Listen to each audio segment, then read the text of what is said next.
والدین اپنی اولاد سے کیسا سلوک کریں؟ حضرت امام زین العابدین علیہ السلام نے فرمایا، تمہاری اولاد کا حق یہ ہے، تم اس پر غور کرو، وہ برائی ہے یا اچھائی ہے، بہرحال تم سے ہی وجود میں آئی ہے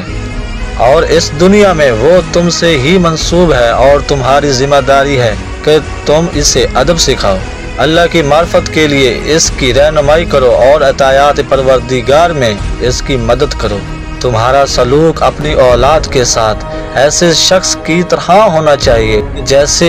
یقین ہوتا ہے کہ احسان کے بدلے میں اسے اچھی جزا ملے گی اور بدسلوکی کے باعث اسے سزا ملے گی۔